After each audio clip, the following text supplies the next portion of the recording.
I'm back with how to lose weight without really trying that much.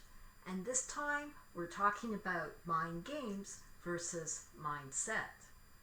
So far in this mindful eating and drinking series, we've covered everything from food portion sizes, emotional eating triggers, optical illusions that make us eat more, meal timing, and beverages from alcohol to rice milk to soft drinks. Hi, I'm Mary of Paloma Life Wellness, and this time we're going to talk about how many of us have been brainwashed in our attitudes towards food, drink, and body image from childhood on. Our families, culture, and media have fed us stories that influence what, how, why, and even where we eat. And in most cases, we're not even conscious of them. How many of you were told to eat everything on your plate? There are people starving in Africa. Or there are plenty of families here who would love to have your leftovers. I certainly was. And sometimes we'd be smart Alex and answer our parents back by saying, "Go ahead, send it to them then." Yes, those comments my parents made weren't very woke, but they were common then, and some version of them are probably heard today in most families. And while our flip, also not very woke, comebacks might make it seem that those remarks didn't impress us much, in fact, with repetition, they sunk into our subconscious and, to a greater or lesser degree, depending on our awareness, have directed our food and beverage behavior ever since. It doesn't take much work to discover where this thinking came from. My father was a little boy during the Depression and carried with him the memories of hungry women and men in the streets. My mother was a young girl during the Spanish Civil War, and the only detail of it she ever shared with us was how her family made 2 meals out of 1 potato. Naturally, these lived traumas made a deep impact on their attitudes towards food access, security, and availability, whether they were aware of it or not. And I think they were not. Were they conscious that they were replanting these seeds of lack in our minds? Were they aware that their traumatic memories would influence the way their kids eat as adults? No. But sadly, this is what happens when you receive these messages at an early age. How does this messaging show up? You're eating a meal and you've eaten enough to be full, but there's still some food on your plate. Do you eat it, save it, or throw it away? Chances are you eat it, and by doing so, you're consuming extra calories. But worst of all, you're training your stomach and mind to eat beyond the sensation of fullness. Besides, waste not, want not, what other messaging do we fall victim to? How about just one more bite? It might seem innocent enough, but again, it teaches us not to honor our hunger and fullness cues. Then there's, if you eat your dinner, you can have dessert. There are multiple problems with this messaging. First, it tells us that dessert is the most desirable part of the meal. It's good and something we crave for, rather than the main meal, which is a chore to get through.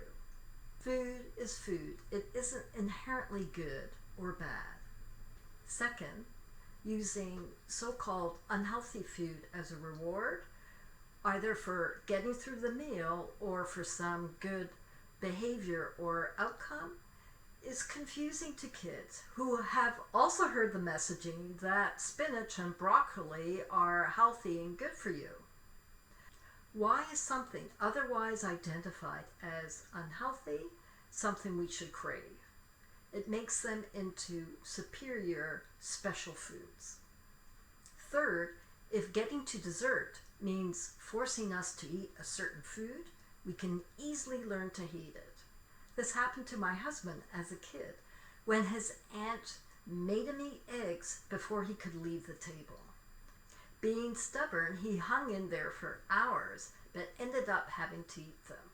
And now he can't abide them. He can't even tolerate the smell of them. And he tells everyone he's allergic to them, when what he's really allergic to is this association with this intensely negative memory.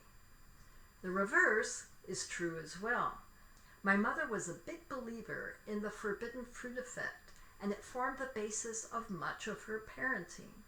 If you're not familiar with this theory, this Mark Twain quote sheds some light on it. There is a charm about the forbidden that makes it unspeakably desirable. The forbidden fruit effect, of course, refers to the Garden of Eden. It maintains that any indulgence or pleasure, whether illegal, immoral, or unattainable, is compelling and attractive. Conversely, anything easy to attain is not intriguing or is boring. This effect, which is in each of us, derives from our compulsive curiosity about dangerous things or situations, combined with our equally deep resistance to being told what to do, impositions or prohibitions, as we feel that our natural freedom is being curtailed. The forbidden fruit effect can be seen in anything from food, relationships, social behaviors, and politics. For example, a nutrition study showed that dieters eat 39% more cookies than they normally would after seeing a public service ad that labels all sugary snacks as bad and unhealthy. Were they aware that they were falling victim to the forbidden fruit effect? I don't think so. But it's yet another reason to see food as food and not label it or treat it as good or bad, but rather, as I've said before about beverages, to see food on a spectrum of those foods that you eat routinely, occasionally, or rarely. Tied to the forbidden fruit effect is the way the brain latches on to the principal idea of a sentence. For example, if I say, "Don't eat processed foods," we're drawn to the dominant part of the sentence, processed foods, and not the negation, "Don't eat." It's for this reason that we should always try to make positive statements when communicating ideas. In this case, eat produce. If at all possible, we should avoid using food as a reward.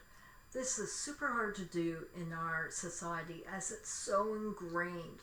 Think celebrating a promotion or even a weight loss goal by going to a restaurant.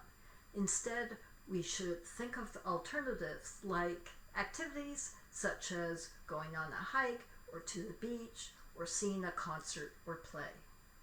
Apart from the overt messages we receive from our parents, we're also absorbing the covert messages about food, health, and body image from our parents' behavior or state of health. Recently, I made a huge discovery about myself. Yes, it can still happen at my age. And that is, whenever I'm close to being lean enough to see or to start seeing that elusive six-pack, I self-sabotage by either eating more or jumping into fear. Why?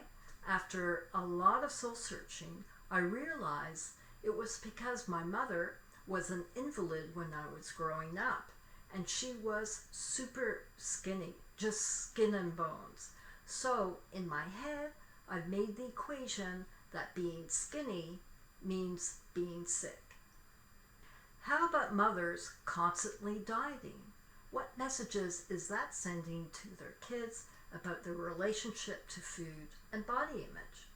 Or the parents that eat the leftovers from their kids' plates.